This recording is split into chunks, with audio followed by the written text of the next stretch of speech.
Hi all, and welcome to Virtual Sunday School. Now, I know that most of you in Sunday school or on TV have heard about angels and demons. But what are angels and demons? Are they like those cartoon characters where you see somebody thinking about a big decision they're supposed to make, and all of a sudden, like, a good angel appears over here, and then a bad angel appears on the other side, and they're battling back and forth? I'm your good nature, Bruce. Now you heed my warning. You've got to help the dear boy. Don't listen to him. Well, that's not what angels and demons are. So what are angels and demons? Well, how about we break that down?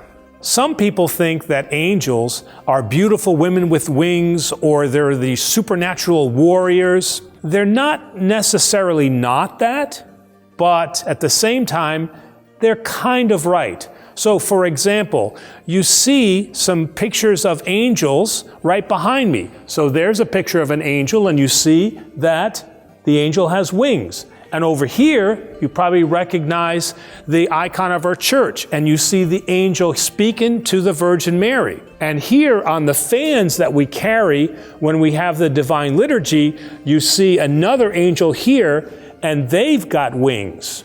The reason why on some angels the church draws wings is just to show that they're not really like us where they're solid on the ground, but they don't have bodies like us. They're immortal, and so they now can fly around, but they don't necessarily fly around with wings. So before God created us as people, Adam and Eve, He first created angels. So God has given each one of these angels a specific mission. Like in the case of the Archangel Gabriel, he's a messenger. And he's the one that gave the message to the Virgin Mary to say that she was going to give birth to Jesus, to the Son of God. And then you have the Archangel Michael, and Michael is the warrior. He is the destroyer angel. So he's the tough and mighty warrior.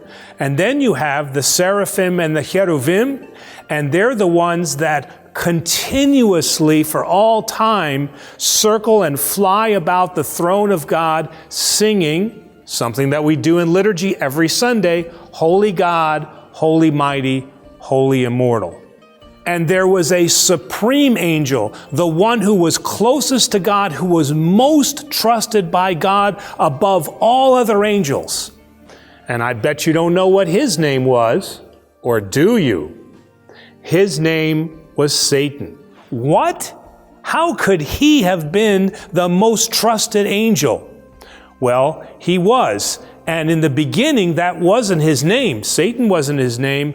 He was called the Advocate, or he was called the Adversary. And we read about him in the book of Job. The Lord said to the adversary, "Where are you coming from?"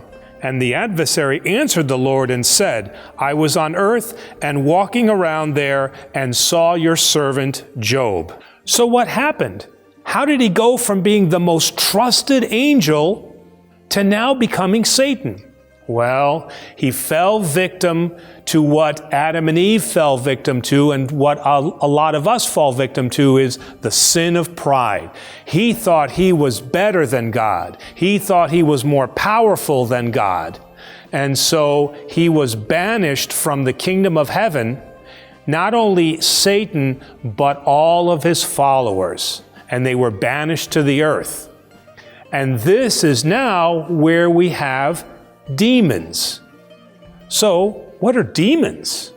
Are they these guys dressed in red that have a big long tail and they're holding a pitchfork that they're always stabbing us with? Or are they ghosts that whisper stuff in our ear and tell us to do bad things? Or are they gremlins that are hiding in our closet and waiting to steal and eat our M&Ms? No, these are all stories. In fact, demons can take on any kind of appearance. They're kind of like shapeshifters. So they can take on a nice appearance or they can take on a bad appearance. And in fact, St. Paul tells us that they can disguise themselves as angels of light. So if they're shapeshifters, how do we tell them apart? And should we be scared of them?